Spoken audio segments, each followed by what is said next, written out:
Here. Mr. Jeff Elshoff. Here. Mr. Jeff Hawes. Here. Ms. Betty Martine. Here. Mr. Justin Smith. Here. I want to welcome everybody to your regularly scheduled meeting of your Bel Aire City Council. This is the last one for the calendar year 2018. Can't believe it, but here we are, and we have a relatively short agenda this evening. We're going to have a couple of presentations. We're going to look at a HUD and a zoning overlay, and then discuss a couple of farm leases, which will necessitate a land bank meeting that will follow immediately after at the conclusion of this meeting. But to get things started, I'd like to call up Pastor Joe Schroeder of Sunnyside Baptist Church, who's a Bel Aire citizen and been here before, and I want to welcome him back and appreciate you being here, and he's going to open us in prayer. Let's pray. Do we thank you this evening, and as we come together for this meeting, I pray that you would give this council strength to make decisions in the long run and not the short run, strengths to make decisions what's best for everyone and not themselves. And Lord, I just also pray that no matter how heated debates to get and how strongly people feel, that we'd all realize we all have one goal. We're moving forward to see the city of Bel Aire be the best that it can be.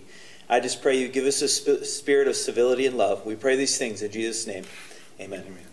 Amen. Wonderful. Thank you so much, Pastor.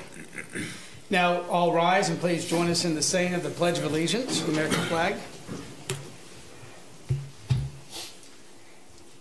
I pledge allegiance to the flag of the United States of America and to the republic for which it stands, one nation, under God, indivisible, with liberty and justice for all.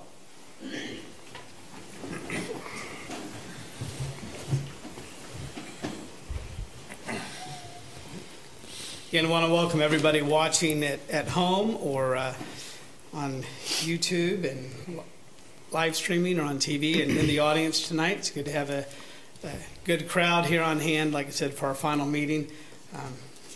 And do see a couple of elected officials. I'll recognize our State Representative Mike Capps and our outgoing Sedgwick County Commissioner Dave Unruh is here. So I want to welcome you and everybody else as well to tonight's meeting. First thing to come before Council is the minutes of our December 4th, 2018 City Council meeting. Mr. Mayor. Yes. I move to approve the consent agenda as listed and authorize the mayor to sign. I'll second. First and second, are there any questions or comments? All in favor signify by saying aye. Aye. Opposed, same sign. Motion passes. Item 7 is discussion and approval of appropriations ordinance 18-24. It's a little bit higher, well, it's quite a bit higher than what we're used to seeing on a normal appropriations ordinance in the amount of $679,183.74. Just a few things to point out, reasons that it's higher. We had a payment of to Dondlinger for the villas at Prestwick work. That was $60,000. We also owed or paid $220,000 in specials this time around. And then we have $50,000 for debt service to CCUA, and then our $75,000 payment to the Rural Water District. So you add all of those up, and with our normal day-to-day operating funds, and that's where you come up with this higher amount than normal. Mr. Mayor, I motion that we approve appropriations ordinance 18-24 in the amount of $679,183.74. And second. Authorize the mayor to sign. Sorry. Second.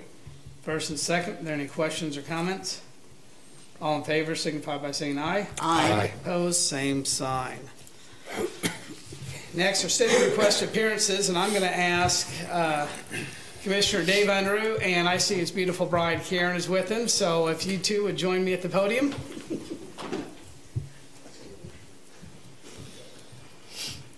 You don't have to, Karen. I just thought you should be here.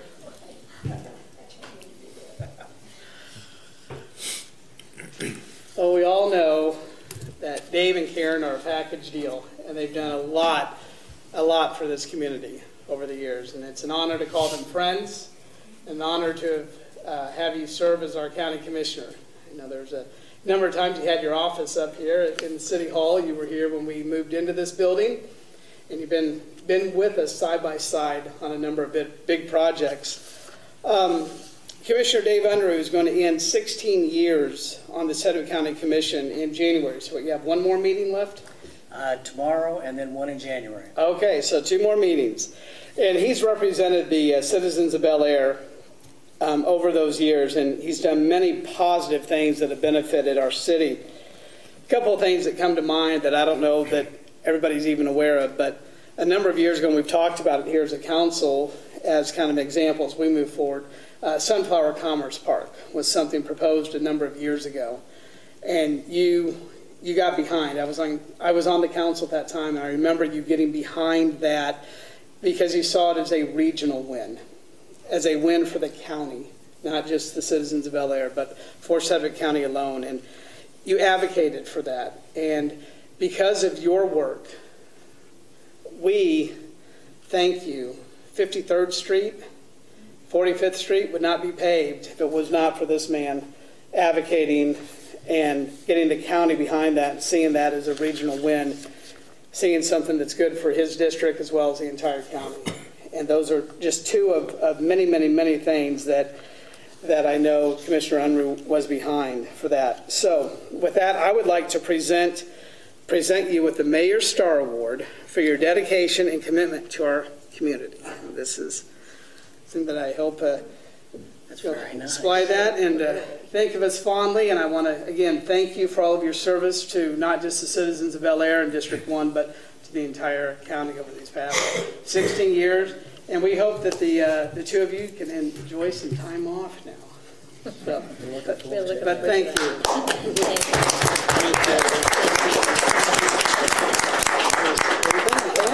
All righty. Well, thank you very much. This is a very attractive award. I appreciate it, and it means a lot to me. As the mayor said, I've started trying to get close to the city of Bel Aire when I first got elected, and the council provided me an office down when you were down on 45th Street before you moved up into this beautiful facility. And you all do have a beautiful city building that you can be proud of, and I know that it serves your citizens well. Happy to be a help to the city of Bel Aire when I had the opportunity. And you are an important community in Sedgwick County, and your growth. You've been, I think, your administrator told me that you've been adding 100 new home starts for the last 3 or 4 years. That's amazing, actually, but it's great for this community, and it shows how desirable it is. The Sunflower Commerce Park was a little bit of a challenge for all of us, I think, to try to get it to the success that it enjoys today.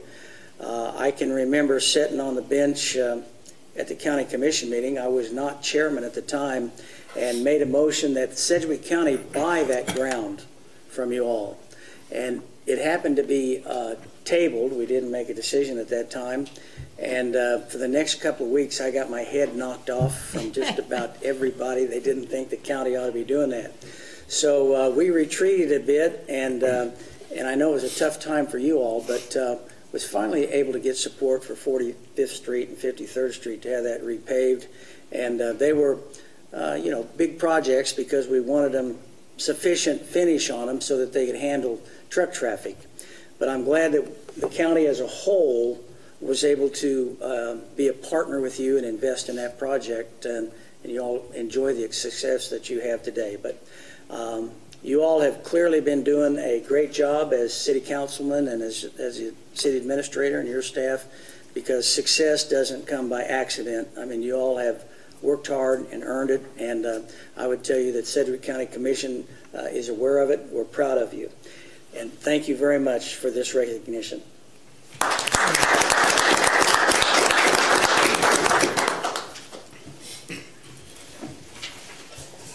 Next, I'd like to invite Mike Tan from WAMPA, which is our Area Metropolitan Planning Organization, to come forward.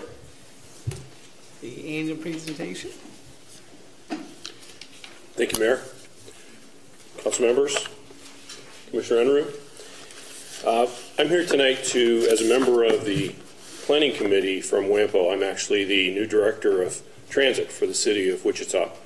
And obviously I feel very strongly about regionalization, and I feel very strongly about transportation. So I felt it was necessary for us to have a voice on this planning committee. As we start this plan, which is, we are at the very beginning, and the reason I'm here tonight is to just introduce you to that process that we are going to be launching now, and the reason why we are doing it. WAMPO feels very strongly, again, about regionalization, but also understands the issues that we're going to be dealing with over the next 20 years. And a lot of it is unknown. We don't know where the revenue is going to come from, how much revenue there is going to be, really how much growth we're going to be experiencing. Where I came from back east, they aren't experiencing the growth like we're experiencing here. It's absolutely, I find it to be amazing. And I think it's time that regionalization really takes a planning approach, and takes a planning approach from the standpoint of long-term, but also short-term planning too. I had the pleasure a couple months ago, your city manager invited me out here, and we spent about 3 hours talking about the direction of where all of this should go. And I've taken a lot of that back to WAMPO to discuss what the options are and what we can do, what transit could do to improve livability out here in Bel Aire, whether it's for your seniors or for that beautiful industrial park that has a lot of workers at it. Ty and I were talking just before the meeting. We have started a good relationship with USD 259. There's a magnet school right here. That gives us reasons to come out into this community, and there's so many other communities. Obviously, WAMPO covers 26 different communities. We want to be a part of all of that. WAMPO does, Wichita Transit does, and I think all of us understand the importance of us all working together. So as WAMPO embarks on this 20-year plan, we want to make sure that we have the input from cities like Bel Aire. You are growing, you're expanding, you're seeing seniors move out here, you're seeing young people, young families move out here. We want to make sure that their needs and their wishes are addressed. Some of the things that we're seeing in our current system, which to some degree can be troubling, but I don't think they're surprising when we talk about them. Our fatalities are trending up on our highways. The roads are getting, even though you can get from one side of Wichita to the other very quickly, they're getting very, very crowded at certain times of the day. People are driving faster in their cars. There's more people in cars. There's more younger people in cars. Those are things that we really need to watch, because fatalities, that is not something that anybody wants to see trending up. We're also seeing that there's more accidents between bicycles and pedestrians as we want to become more walkable, more regional, more exercise-oriented, more bikeable. That's going to put those situations into play with the vehicles and the transportation that we currently have on the road. WAMPO wants to make sure that we're addressing all of those needs. You've probably seen recently all the discussion about scooters. We are going to have probably multiple scooter companies in this area, and they're going to launch in areas that are important to people, where the places of interest are. We need to be prepared for that. How do we interact with that? How do we move people around but take all of those things into consideration? How do we provide accessibility to our seniors? There's transportation options that are available to them that we need to make sure they take advantage of, because they've earned that. And we need to make sure that it's available. If they decide to come out to this beautiful community, they should be able to access everything in our region, whether they have the ability to drive a vehicle or they don't. And again, WAMPO needs to make sure that we get those inputs from the people involved.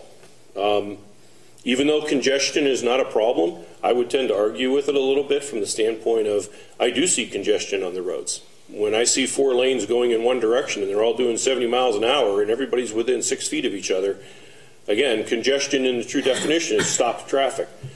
That's not stopped traffic to me, but that's just as dangerous, I think. And I think we need to provide options to people to be able to do that. Because that's going to become more and more serious and more treacherous for people as they get older to feel comfortable on our highways. And we want to make sure that we do that. The other issue, too, is the usage of our roads by the vehicles that we have on them. Over a period of time, it's going to be very, very hard to keep up with the roads that are built and to maintain them to the level they should be maintained. Those funds are just as limited as the funds are to build them, but you also, when you build it, that's short term. To maintain it, that's long term.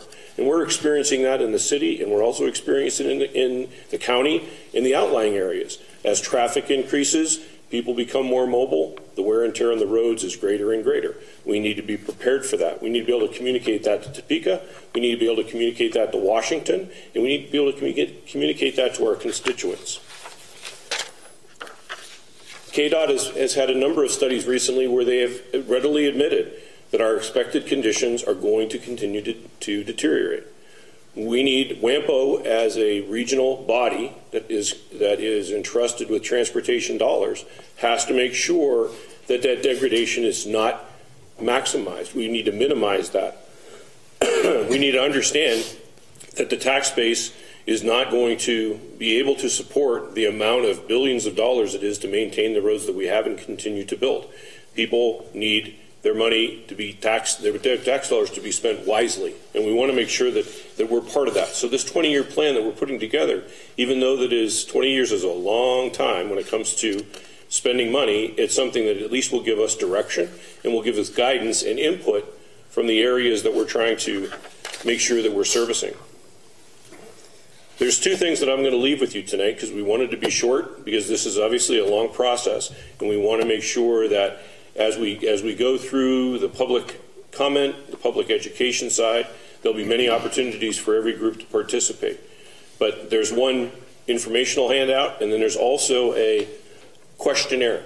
I would ask that you take the time to fill that out at your leisure. If you can get that back to the city manager, he'll make sure that he gets it to me, and then I'll pass that on to WAMPO. Everybody that we are talking to and putting this presentation out in front of, we're asking for their input so they can give us where they think the priority should be. Lastly, this is a personal note. When I was here for the first 2 months I was here, May, June, and part of July, I was living right down the street at 39th and Rock. I used to ride my bike up here quite a bit. And when you're not from the area, you don't know where the lines are and where you cross into, but you have a beautiful community. And when I came up here to meet with Ty, when you start tying that all together, I really, really think that as the things that you offer to families and to seniors, and still with the connectability, I hope that at some point in time as transit director, we'll be back up here talking about how we can maximize everything that you can do. And I'm very, very hopeful. I know that there's a lot of will at the city and there's a lot of will in the region to see that kind of connectability. And it would be nice to be able to say these are the things that we can do and these are the things that we've learned. So I appreciate your time. And as I say, Ty, I'll leave you with these two things and then just get them back to me at my pleasure. And thank you very much and happy holidays. And so this is the questionnaire that will... Yes, there's a brief information about what it is we spoke about, what the plan is, and then there's 6 or 7 questions for you to answer and just get those back to Ty, and Ty will get those to me. Wonderful. I really appreciate you being here and talking about these long-term goals, and I think that's one of the things we're all doing. And in our opening prayer, we were talking about that, the long-term goals, and I mean, this is very fitting, especially with Commissioner Unruh here and that thinking regionally too. So I want to thank you for everything that WAMPO's done. I know we've got a pretty major project we're working on with you guys that will start here pretty soon. So. Very true, very true. And if at any time anybody has any questions, feel free to reach out to me, whether it's about transit or anything else that I can help you with. Don't hesitate to ask. I appreciate your time. Anybody have any questions for Mr. Tam? Thank you so much for being here. Okay, next, citizens' concerns. We'll move on to that. Is there anyone in the audience wishing to address council this evening? Hearing none, we're going to move on to reports, and we'll start with Councilmember Hawes. I don't really have a report today. Just like to say over the next couple of weeks with the holidays, just everybody be safe and have happy holidays. Okay, Mr. Minaj. I don't have a report either, but I do wish everybody to have a blessed and Merry Christmas. Ms. Martin? Well, I'd like to wish everybody in Bel Aire and the surrounding communities Merry Christmas and a Happy New Year. I did have the privilege of attending the Senior Club Christmas party last Monday night at the Candle Club. They hired the Shriner Band, which that senior group takes up a collection to offset the expenses. And we had a very good dinner. We had several special guests, and we take a collection to give to them because all the money that they do, it's an elderly band. It's like senior groups. They give everything that they do to the Shriners to help children and plus help parents that have to travel back and forth, like to different cities and such for their children. It was a very good time, very sociable. The food was good, and I'd just like to thank them for all they do for the community. And that's all I have, Mayor. Mr. Mayor, the only thing that I have this evening is I did attend the Sedgwick County Association of Cities meeting on December 8th. The topic was emergency management, and we had the director of the Sedgwick County Emergency Management group there to speak, and it was pretty educational. I think the key takeaway for me there was that he's available and excited to partner with the cities in Sedgwick County as they review and build emergency management plans. And so I know that's something that we've talked about in our workshops, and so we need to make sure that we take advantage of him and his team and their resources as we go through that process. I have no report, Mr. Mayor, but I would like to wish everybody a Merry Christmas. Thank you so much. I have no formal report. As I reported at our last meeting, I had to miss the SCAC meeting due to a work commitment, but I appreciate you being there. And we have a CCA meeting on Thursday. And, we'll have that regular time for that. Our next meeting in January, we decided to move that to Wednesday the 2nd. Is that correct? Thursday the 3rd. Thursday the 3rd. Excuse me. It's why I was asking and telling at the same time. So with New Year's Day falling on our regularly scheduled meeting day. So we'll do that. And with that, I wish everybody a very Merry Christmas and blessed New Year as well. And turn it over to our city attorney. Thank you, Mr. Mayor. I want to report on the cell towers. Because of the increased race to deploy cell towers all over the country, we actually talked about this a couple months ago. We spoke about the federal mandates coming down regarding cell phone towers, and the mandates set additional rules on how cities can regulate wireless communication facilities. This is important because as cell towers are coming on the scene, those towers can look like anything right now.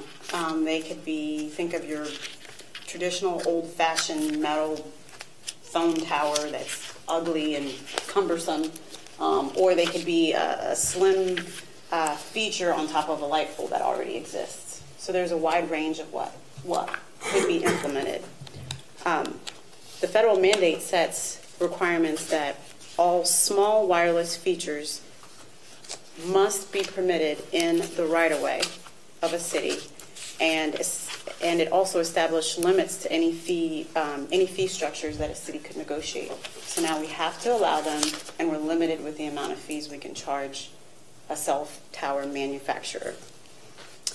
Also requires that the local aesthetics be reasonable. We can't be too restrictive. We can't require all towers to be Bel Aire blue per se, but we would be able to set some restrictions, and all restrictions must be published by April 2019. So that's why this is timely. Among other things, it requires that we review those applications in a pretty quick amount of time. So in working towards the goal to get us ready for this communication requirement, I've been in communication with the county. The county and Wichita are actually working on a joint plan for cell tower requirements, and it may be something the council would consider weighing in on, because the county city planning commission, anytime they do something that will affect the borders of Bel Aire, we are allowed to weigh in on those decisions. And in January, they're going to consider their final cell tower plan. And I'm going to read it and make any recommendations on our behalf. And we may consider, Bel Aire may consider adopting similar standards, because as the race continues, it may be that we'd have towers surrounding Bel Aire that aren't allowed in Bel Aire, and it might create issues with getting cell towers within the city. So I wanted to update you on that because the timeline to get things going on that is going to be pretty quick in the next year, and you'll be seeing more information on that. And the public ought to know as well. Mm-hmm. Thank you, Mr. Mayor. Appreciate it, and certainly getting ready for all of that is more and more mobile technology. And just a clarification, you said that they can put the cell towers in all the right-of-ways. Yes. They can, and maybe it's premature to ask this question, but are they able to add structures to the right-of-way, or would they be required? Could we require them to use existing telephone poles and such? We can put limitations that may limit the type of structures that can go up. So I think you're pointing out, can they put independent structures up? And without any kind of limitation, yes. If we were to put some sort of limitation that wouldn't restrict them from being able to deploy towers, we probably would be okay not allowing them to put independent structures. But in some parts of Bel Aire, there are no structures that could support their features, so we'd have to look at that. Yeah, okay, thank you. City Manager. Thank you, Mayor. Just a couple of items. As you mentioned, the holidays obviously coming up next week. City Hall will be closed on Monday and Tuesday, Christmas Eve, Christmas Day. We'll also be closed on December 31st and January 1st, New Year's Eve and New Year's Day. So if anybody has any business, of course they can swing by City Hall Wednesday through Friday of next week will be open. So. And then I did want to mention that we were notified by SafeWise that Bel Aire is the 7th safest city in the state of Kansas, and that's for cities that are over 2,500. SafeWise is a internet firm that works with security companies, and they also collect the data from FBI statistics, and that's how they rank their cities. So again, that's we've consistently ranked in the top 10 for the last numerous years.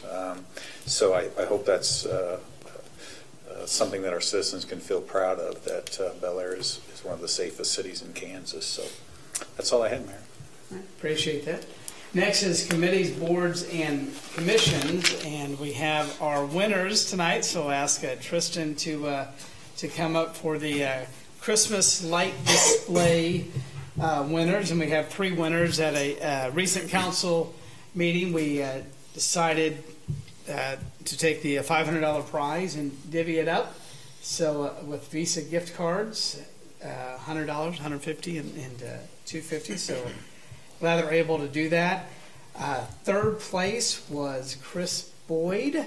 2nd place is Jeff Fisher, and the 1st place is Holly Leeper. And I'm going to hand it over to Tristan to hand over the prizes and talk a little bit more about these displays. And we'll encourage the winners and everybody else to keep these lights up, because drive around, look at them. They're nice. So. I just want to add a couple things about the contest. We had a total of 1,473 likes on all 9 submitted pictures. So we had a huge amount of people coming out and liking the pictures and seeing all the displays that were submitted for the Christmas light contest. The winners were tallied at noon today. So noon was the deadline. I took a snapshot. I went and looked at them all. And so I will now give the awards for the winners. Let me make sure I have the right. Here's 3rd place. So in 3rd place with 312 likes, we had Chris Boyd at 6720 East 44th Court North. And I just want to read the description.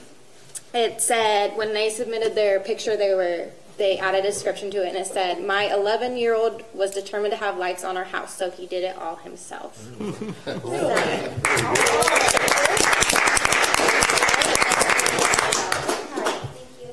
So you did all that yourself? Including the Angry Bird? All right, I like it. So in 2nd place with 437 likes, Jeff Fisher at 5398 North Rock Spring.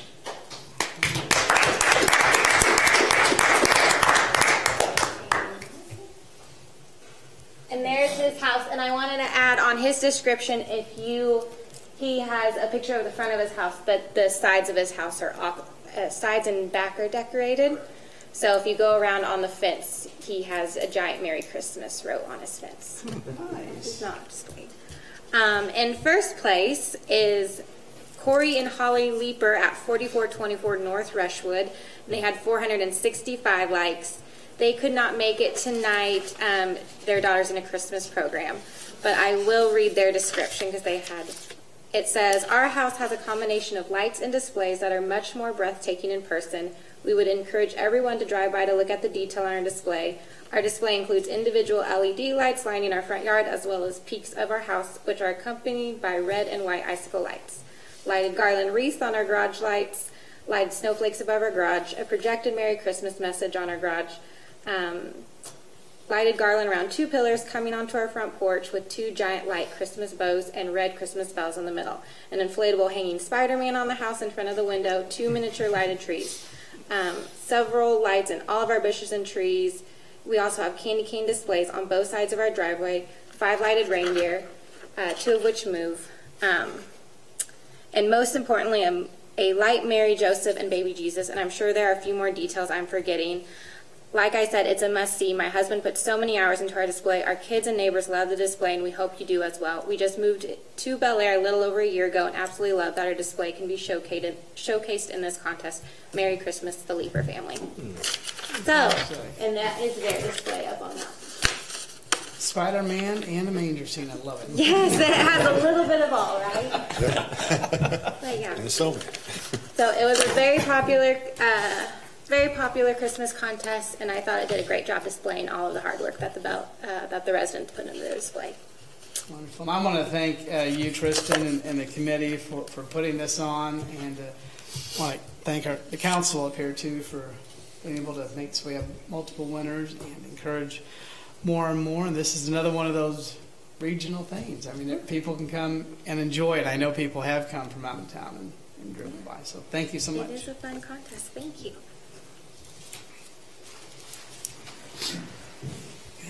We'll now move to our 2 agenda item agenda. The first is a ordinance. Let me get to the right page here. This is for a PUD, a planning unit development. This is kind of the regulatory process that goes along with this.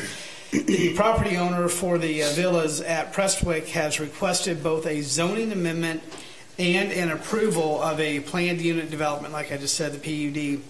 The current R5 zoning requires a minimum dwelling size of 1,200 square feet.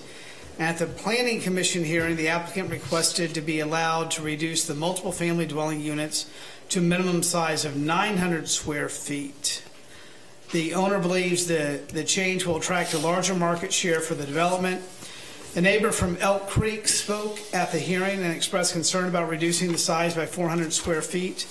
Planning Commission voted unanimously to recommend council approve a compromise that would require a minimum of 1,100 square feet on the main floor of the dwelling units along the lake within the Elk Creek neighbors' direct view, and a minimum of 1,000 square feet for the remaining 12 dwelling units within the development. So this is for, I know they're already moving dirt over there and working on it. This is the new, the senior housing, right, that's going in there, and so wanting to change. And do appreciate the neighbor from Elk Creek speaking. I mean, when you're talking reducing by 400 square feet, that's significant. But I do like the idea they were able to come up with a compromise. So if I'm reading this correctly, the ones then, so the larger ones are going to be on the exterior roads. Is that correct? The larger ones will be along the lake, so the view from Elk Creek will be looking onto the larger ones, and and it will also be along the road, along Rock. All right. So are any going to be built at the 1,200 square feet that they originally asked for? The discussion was that they wanted this feature for flexibility. They may, depending on the clientele they get, they may end up, it may be a moot point, they may end up building all of them to 1,200 square feet. They So- just want to be able to say if someone comes in. In this middle area, you can get a smaller unit. Okay. But the smaller units will be on the interior and. Correct. Okay, I just want to make sure I was understanding that correctly. Any other questions on that? Mr. Mayor, I have a question. I guess it's probably directed to the city attorney. So if we get into the business of exemptions to our ordinance for the minimum square footage and for the R5 standard that we currently have, does that set up a precedent for the future where we won't be able to enforce that standard, or is there implications beyond just making that exception for this one going forward?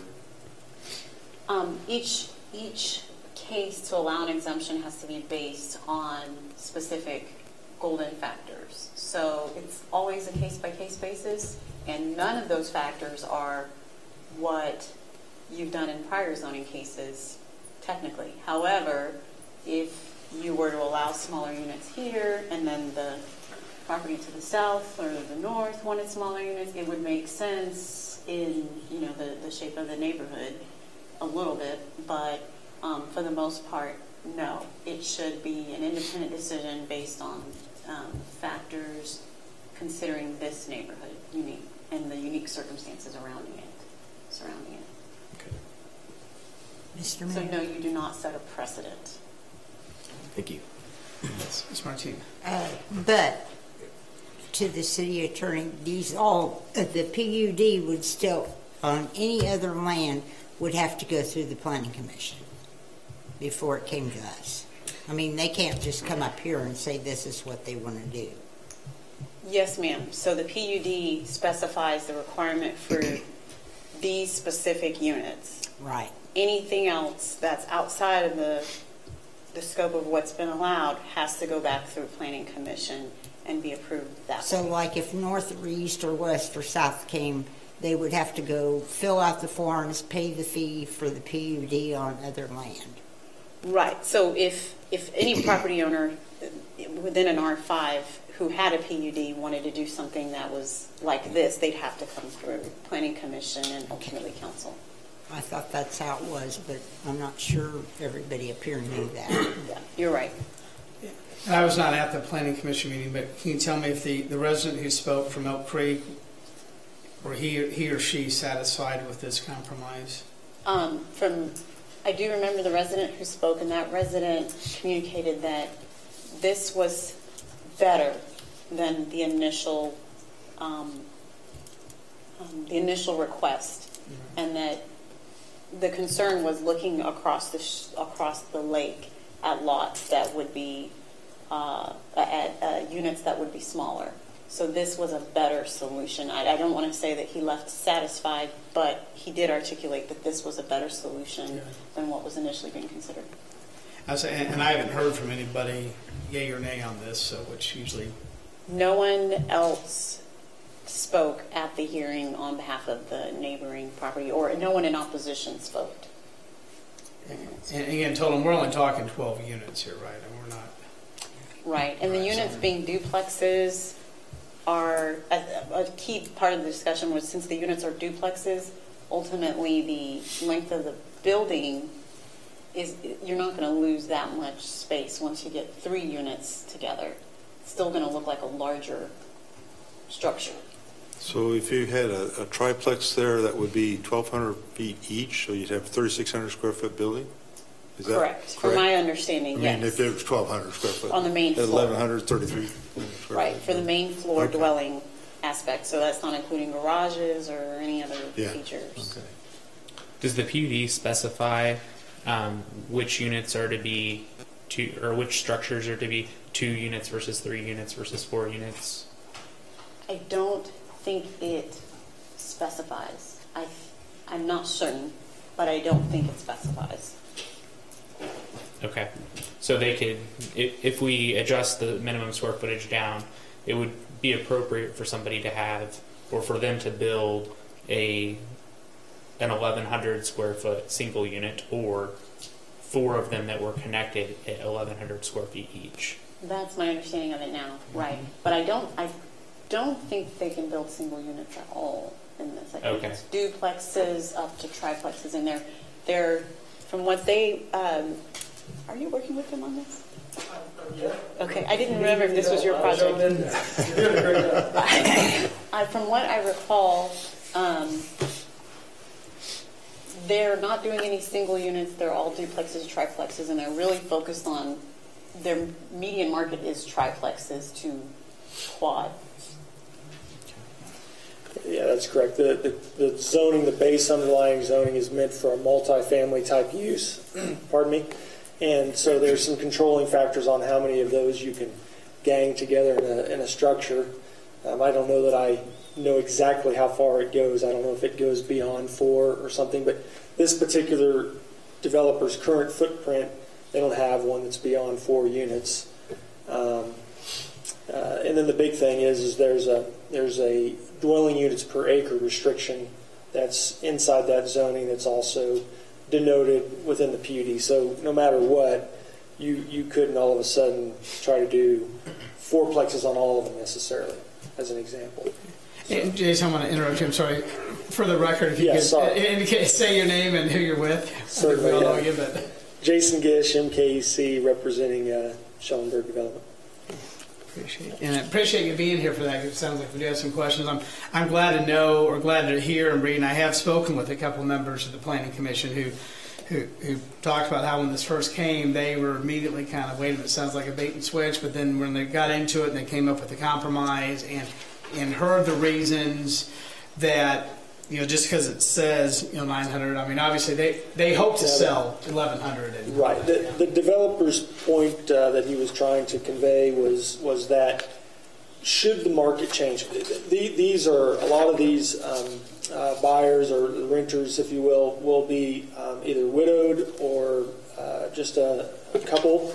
And so they don't necessarily, not all of them necessarily need literally 1,200 square feet of space to live in. So there's plenty of examples out there where 900 may be more than adequate. So they were just asking for flexibility to be able to meet the demands of the market. So it's not much different than an apartment, if you will, that may have several different size units within it.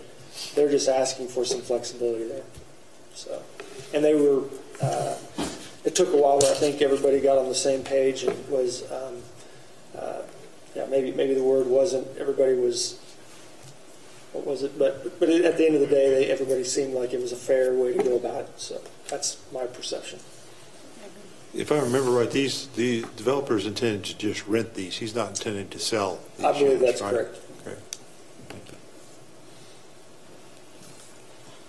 you. I do appreciate the Planning Commission going through and talking Sure. all these and presenting this to us with their compromise. And to me, a PUD always, is a good way to go because that holds them accountable. Yeah, it's just it's a way to get a unique zoning for that particular property, and I don't think I've ever been here to do a regular plat. I wish I could get one that was that easy. You're the engineer, make it happen. Do we have any other questions for our city attorney or for Mr. Gish who are here? Councilmember Smith, did I answer that question? Yes, you did. I looked Thank at you. the PUD if I could be Yep. more clear. No, that makes sense. Okay. There's no other questions. I would entertain a motion. Mr. Mayor, I'll make a motion to approve an ordinance authorizing a RPUD and zoning overlay agreement concerning the villas at Prestwick Addition, located within the corporate city limits of Bel Aire, Sedgwick County, Kansas, allowing a minimum of 1,100 square feet on the main floor of the dwelling units in lots 1 through 5 and lots 13 through 14 of Block 1, and requiring a minimum of 1,000 square feet per dwelling unit for remaining lots within the development, and amend the developer's agreement to reflect the same, and authorize the mayor to sign. Second. First and second, are there any other questions or comments before I call for the roll vote? Okay. Since it is an ordinance, it does call for a roll call vote in which the mayor gets to vote, and I vote affirmative. Councilmember Benaj. Affirmative. Councilmember Elsoff. Aye. Councilmember Hawes. Aye. Councilmember Martine. Aye. Councilmember Smith. Aye. Thank you all. Thank you.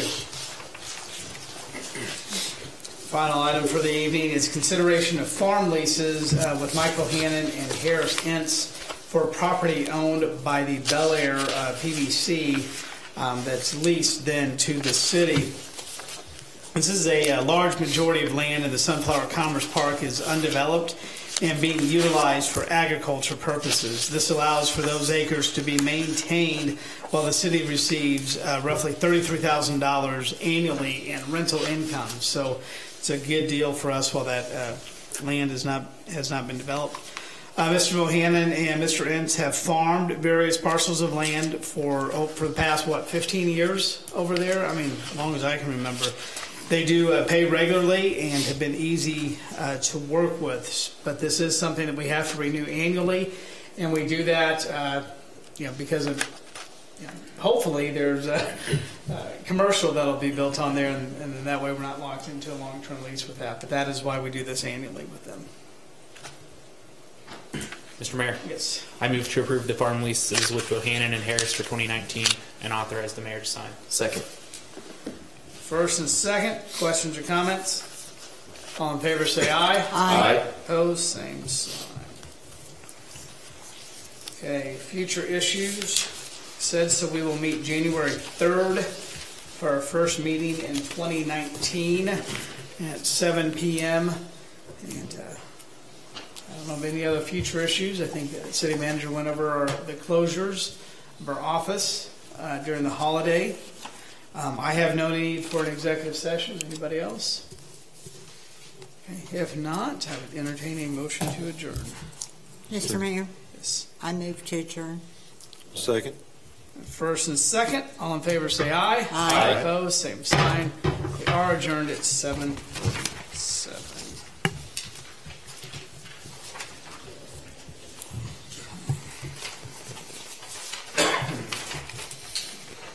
I like those statues. Is that pretty? Yeah, but she should have been in